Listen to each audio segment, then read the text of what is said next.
When was the point that you got that this guy is going to be the one? Everybody told us that he was our man long before we met. You know, I was getting tweets and emails from people saying, "We've seen this guy on American Idol, and he's incredible, and he has to be your singer. He's the new Queen singer." And we went, okay.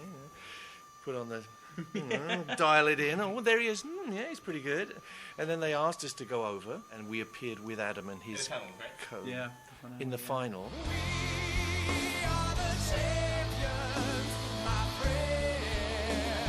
And which Adam astonishingly didn't win, you know. But very often the people who don't win seem to be the ones that go on and make a big impression in the world. We are the champions, my friends.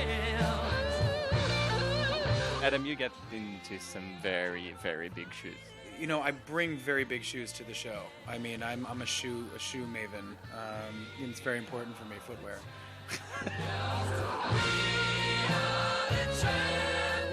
I'm such a big fan of Freddie and the band and of all the recordings of all these songs. It's been an interesting experience of trying to find this balance between paying my respects to the original recordings and the original intention of the song, and then somehow interpreting it myself. Don't stop me now, having such a good time, having a ball.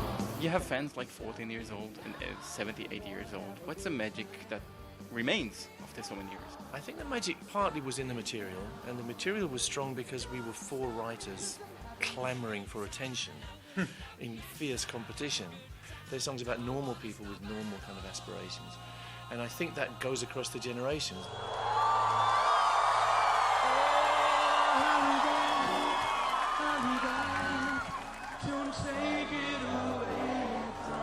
Friend, you mentioned the 20 years of career already without Freddie.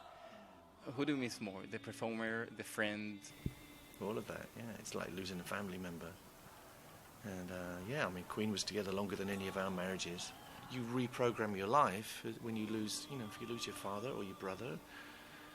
And it's the same when you lose someone like Freddie, who we were so close to. You reprogram, but it's always there, and certain things will bring it out. Mostly I feel joy when I think about Freddie.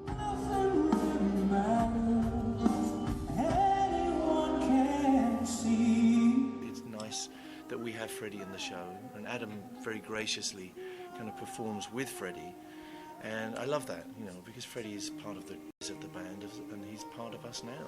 I want to break free. I want to break free. If you had a couple of minutes with him today, what would you tell him about the world we live in 20-something years later? I don't think Freddie would want to hear that. I think Freddie would just be interested in the songs and the music. He'd be interested in Adam's voice. He'd be like, that fucker. He sings so fucking high. Because, Adam is an extraordinary instrument. And, Freddie and Adam would share a lot of other things too. Shoes. Yeah. Oh, I want to be free, baby. Oh, how I want to be free. If you had 2 minutes to ask Freddie for advice, what would it be? 2 minutes? I would need more than 2, I think. I'd want a dinner and some drinks. Just listen to his voice, first of all, and just, why did you choose to sing that line that way? And what were you thinking when you wrote this lyric? And I think I would just pick his brain. And then maybe, curse at him for having a smaller waist than I have. And I can't wear a leotard. I'll never be able to pull that off.